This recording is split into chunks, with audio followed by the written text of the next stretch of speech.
మాజీ ముఖ్యమంత్రి వైఎస్ జగన్మోహన్ రెడ్డి గారు మొన్న మీడియా సమావేశంలో మాట్లాడుతూ ఆడెవడో కాంగ్రెస్ ఇన్ఛార్జ్ అట మాణిక్యన్ ఠాగూర్ అప్రజాస్వామికంగా ప్రభుత్వం వ్యవహరిస్తుంటే వాళ్ళని ప్రశ్నించకుండా అడగని వచ్చి నా మీదే విమర్శలు చేస్తాడని కాసింత అసహనంగా వ్యాఖ్యలు చేశారు. అప్పుడు ఏందబ్బా ఈయన పుసుకని ఇట్లా ఇంత మాట అనేసారు ఇట్లా అంటున్నారే అని చెప్పి నాకు అనిపించిన తాజాగా ఈరోజు పులివెందుల జెడ్పీటీసీ మీద పిసిసి అధ్యక్షురాలుగా ఉన్నటువంటి షర్మిల గారు మేడం చేసినటువంటి కామెంట్స్ చూస్తే బహుశా మన జగన్మోహన్ రెడ్డి గారు అలా వ్యాఖ్యలు చేయడంలో తప్పేమీ లేదేమో అనిపించింది సీరియస్లీ. సో ఇప్పటి వరకు పులివెందుల జెడ్పీటీసీ అక్కడ అక్రమాలు, ఘోరాలు, దాడులు, దౌర్జన్యాలు, హత్యా ప్రయత్నాలు వీటి మీద ఇప్పటి వరకు కనుక కాంగ్రెస్ అధ్యక్షులకి ఈమెమీ స్పందించలేదు.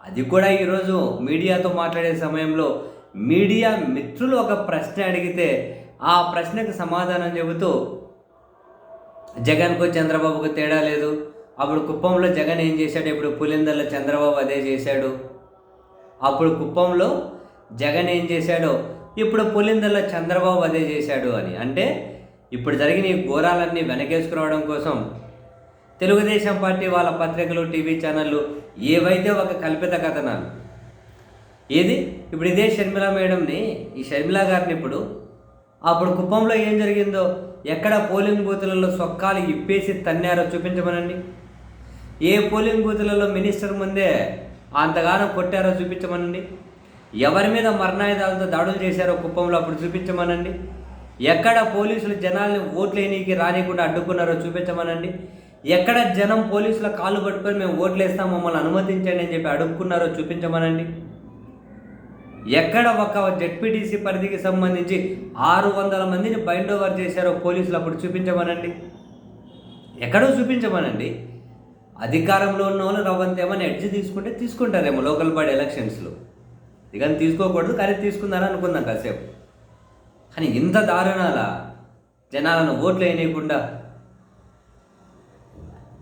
ఎంత ఎంత నికృష్టం అండి ఇది ఇలా చేయడం.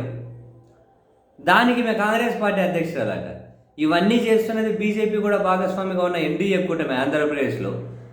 ఆ ఎన్డీఏ కూటమి చేసినటువంటి ఆకృత్యాలు, అరాచకాలు, ఈ అప్రజాస్వామిక విధానాల మీద ప్రశ్నించంటే అక్కడ కూడా ఇంకా జగన్మోహన్ రెడ్డి గారి మీద అక్కసు ప్రదర్శించి ఇటువంటి కామెంట్ చేస్తూ ఉంది అంటే బహుశా జగన్ గారు చెప్పినట్లు ఆయన అసహన పడడంలో తప్పేమీ లేదులేండి. ఈరోజు షర్మిల గారి వ్యాఖ్యలు చూస్తే జగన్మోహన్ రెడ్డి గారు తీవ్రమైనటువంటి ఆగ్రహాన్ని, అసంతృప్తిని, అసహనాన్ని వ్యక్తం చేయడం తప్పేముంది?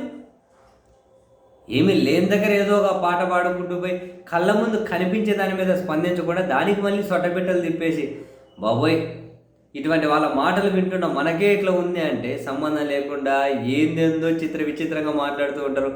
ఇటువంటి వాళ్ళ మాటలు మాట్లాడుతున్న మనకే ఇట్లుంది అంటే మరి జగన్మోహన్ రెడ్డి గారు ఎంత ఓపికగా ఎట్లా ఉంటున్నారో నిజంగా. ఏదైనా అర్థవంతమైన విమర్శలు, అర్థవంతమైనటువంటి కామెంట్స్ని అయితే ఎదుర్కోవచ్చాము. ఇంత అడ్డదిడ్డంగా మాట్లాడుతూ ఉంటే దీనికోసం రాజకీయ పార్టీలు, దానికి అధ్యక్షులు, పత్రికలు, టీవీ ఛానళ్ళు నేత్యం జగన్ మీద విషయానికే వాళ్ళంతా పనిచేస్తూ ఉంటే అవన్నీ తట్టుకొని నిలబడగలగడం నిజంగా గ్రేటే అవ్వ.